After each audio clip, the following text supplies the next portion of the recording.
This was the tweet sent out last summer by the FDA that got a lot of people talking. You are not a horse. You are not a cow. Seriously, y'all, stop it. This was the FDA's way of telling people to stop using ivermectin to treat COVID. At the time, people were getting and taking the livestock version of the medication after hearing it might help. There was nationwide ridicule that struck a nerve with a handful of doctors, including one here in Central Florida. He claims he's successfully treated about 3,000 COVID patients with the human version of ivermectin. WESH 2's Meredith McDonough found out he's not the only one saying the FDA is ignoring what could be a lifesaver. I said to her, if I'm going to lose my dad, I need to have the peace that I did everything I could do. Mindy Lefevers Hodge is sharing her family's ordeal. Her father, David, was suffering from non-Hodgkin's lymphoma. He had just finished chemo, and Mindy says he was one of the first patients to receive the COVID vaccine in January of 2020. In March of 2021, David contracted COVID. While David was in the hospital, Mindy was advocating for ivermectin. She says a doctor prescribed ivermectin when she had COVID.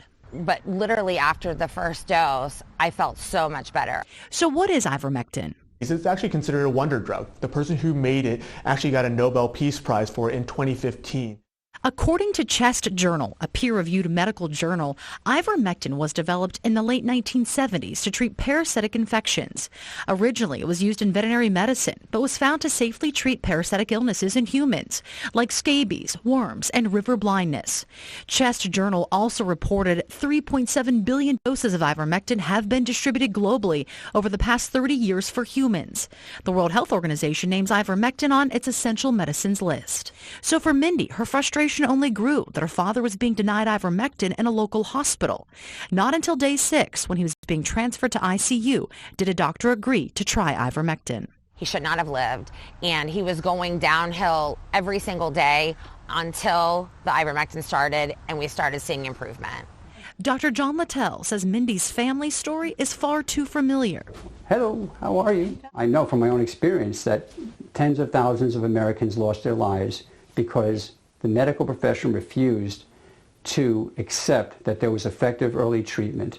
A bold statement from a local doctor who says he's treated some 3,000 patients with ivermectin and has seen its positive results. Dr. Littell has been a family physician since 1990, practicing in Kissimmee and Ocala. Littell says that he's got a target on his back for being so outspoken about ivermectin, but feels it's the right thing to do for his patients. I've already been suspended from one hospital and fined $500. The bottom line is hospitals are not allowing us to provide optimal care. One of Dr. Littell's patients, Stacy Morales, a recently retired nurse, got COVID last summer. She decided against getting the vaccine for personal reasons. When her oxygen was low, she called Dr. Littell and was prescribed ivermectin instead of going to the hospital where she worked at the time. Within 2 hours, I was starting to breathe better. According to the FDA's website, it states, the FDA has not authorized or approved ivermectin for the treatment or prevention of COVID-19 in people or animals. Ivermectin has not been shown to be safe or effective for these indications. Emergency medicine physician Dr. Rajiv Bal explains the studies on ivermectin treating COVID-19 are just not sufficient enough. There's a number of physicians out there who will prescribe ivermectin. However, the vast majority are not prescribing it at this time because of the strong anecdotal studies that show that this medication hasn't been efficacious. It may show in the future that this medication is efficacious. However, at this time, we just don't have that evidence. Congressman Neil Dunn represents Florida's 2nd Congressional District and was the former chief of staff at Gulf Coast Hospital. He wrote an op-ed in the Sun Sentinel in October of 2021, noting several studies out of India, Mexico, and Argentina that found ivermectin was working when treating COVID-19. There's in excess of 30 studies in the literature, 20 of them randomized controlled studies that prospective studies that show benefit with ivermectin. So to say that there's no evidence for this drug at this point is to willfully just be ignorant of the true literature. Dunn says ivermectin has become political, and the patients are the ones suffering.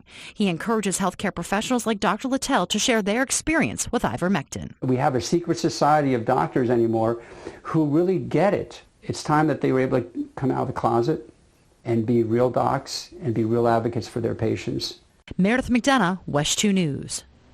There have been dozens of lawsuits across the country, including here in Florida, involving families suing hospitals asking for ivermectin as an option for their loved ones. Remember, Dr. Littell treated his patients with ivermectin for humans, and that can only be prescribed by a doctor.